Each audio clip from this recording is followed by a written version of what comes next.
of us is this.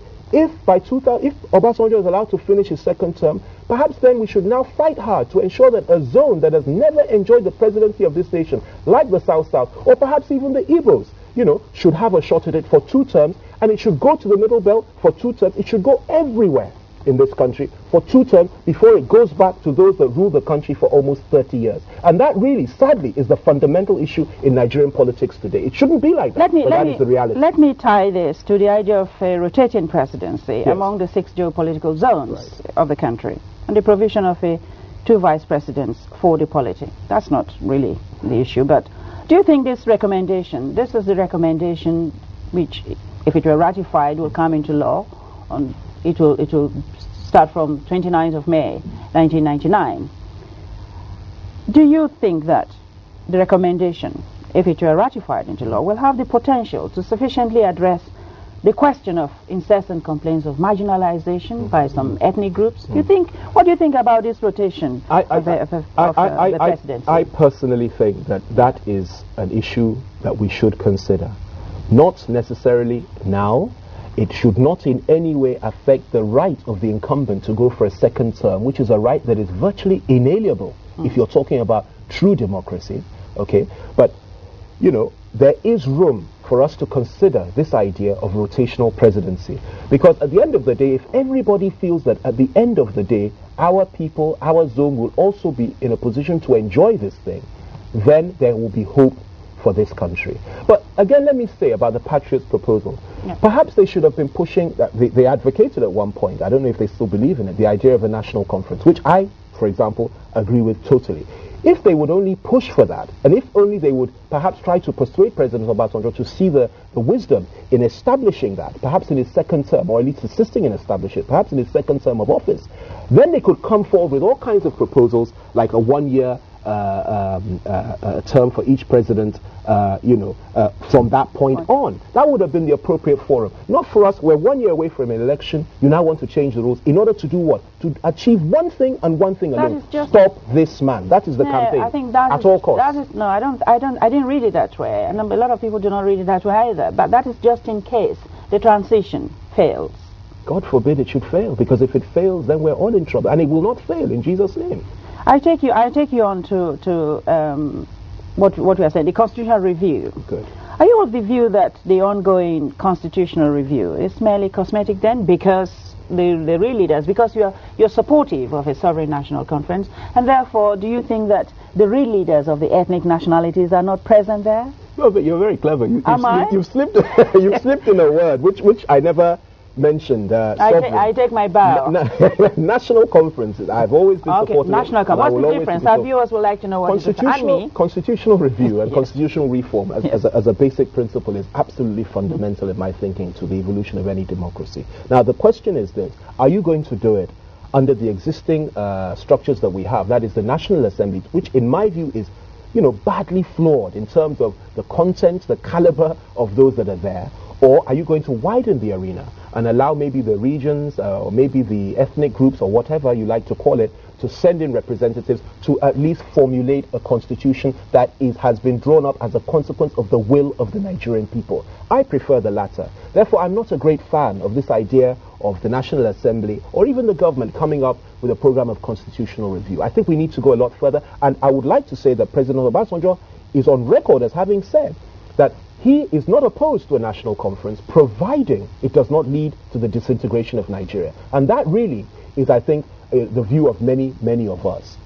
So I do believe in constitutional reform, but I believe in constitutional reform in the right way and in the proper way, not to be done by people that are spending most of their time planning to impeach the president, spending most of their time making all kinds of allegations and pardoning one another, having stolen money, pardoning one another, and so on and so forth. Well, they are representatives of the people, If you're a representative of the people, then you have a duty to ensure that you act in a responsible way. And I'm going to substantiate that because I think it's important that we do this. One of the things that I find very, very disturbing about the Senate particularly and the House of Reps is this: apart from the impeachment issue, the Kuta panel report came out with a comprehensive analysis, of some of the crimes that have been committed by members of the Senate. This was now referred to what they call the Oyofo panel for review. They came out and said crimes had been committed.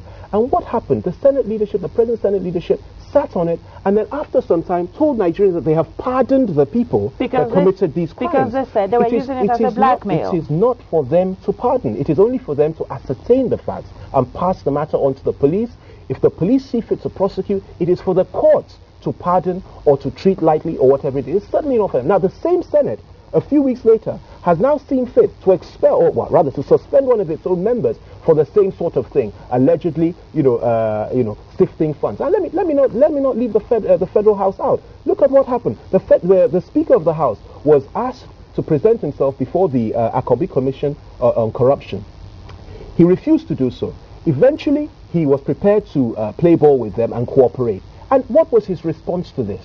You know what they proposed? They said that they should pass a law to abrogate and dissolve the Akobi Commission on Corruption. I think, we need to really sit down carefully and understand that if it is that we as politicians and representatives of the people are only interested in our own interest and our own personal interest and not in the interest of the people, then we are toying with the very democracy that we claim to cherish. You are supportive, therefore, I take it, of a national conference. I am supportive of a national conference, but not now, after the second term. Who are those that you think can attend or have locus standi to attend such a conference? Very, very good question. Let us first of all agree in principle that we should have one. And I think, let me tell you this. Recently, the traditional rulers from all over the country met in Abuja about a year ago, if you remember. And all the leaders of thought, many of those that are in the Patriots today were there, all our elders, and they agreed.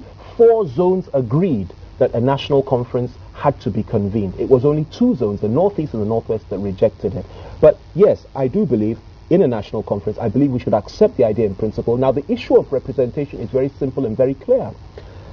You can do it in a number of ways. You can do it either by zonal, by ethnicity. You can do it in a number of ways. But first, let's accept the very principle, the very idea. What those that are against the idea, are saying is this. We may agree with you, but we will all fight over the issue of representation. Some are saying that when we get there, we'll end up fighting. It is not true.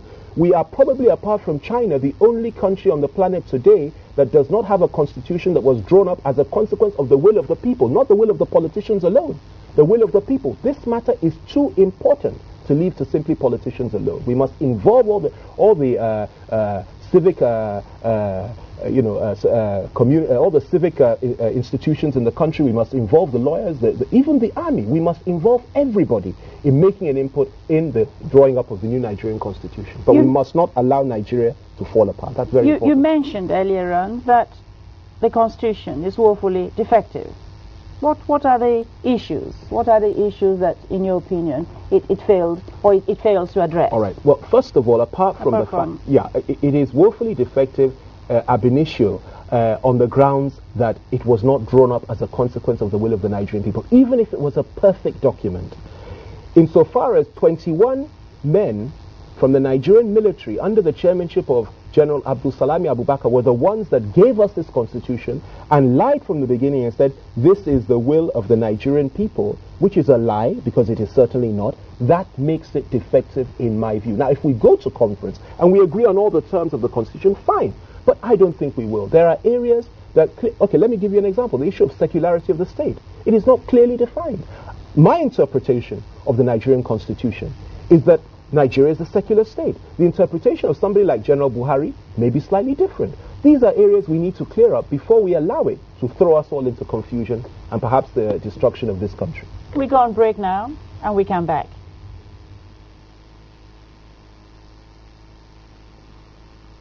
Nigeria Fresh invites you to One Nation concert featuring Daddy Shoki, Zaki Adze, Sashino Peters, Kingsley Ike, Paul Play Dairo, Plantation Boys, Benita, Kenny St. Brown, Sonny Okosun, Basket Mount, Julius Agu, Acidos, Sonny Neji, Pasuma Wonder, Obesere, and many more. Speaker, Reverend Chris Okotie. Leadership is the communication of the humane capacity within governance in the organization of society for the well-being of the subject of that society. Venue will be at the Main Bowl National Stadium, Sulere. Time. Our distinguished guest today is Mr. Femi Fani-Kayode, and we'll be talking about hot national issues. Where were we? We're talking about the Constitution and who has local standby to attend a national conference. The former head of state, or one of them, General Buhari, said in the papers the other day that the federal government is corrupt. That was below the belt, wasn't it? Well, first of all, this is a clear case, if you don't mind me saying so, of the pot calling the kettle black. Oh, I'm not going to have that here. The truth Just answer the question, the truth please. of the matter. No, you asked me a question. Please let me answer the question as I see fit, not the way you want me to answer the question. Let me tell you why I say this. Yeah. Let me tell you why I say this. I saw a report by the Adamu Haruna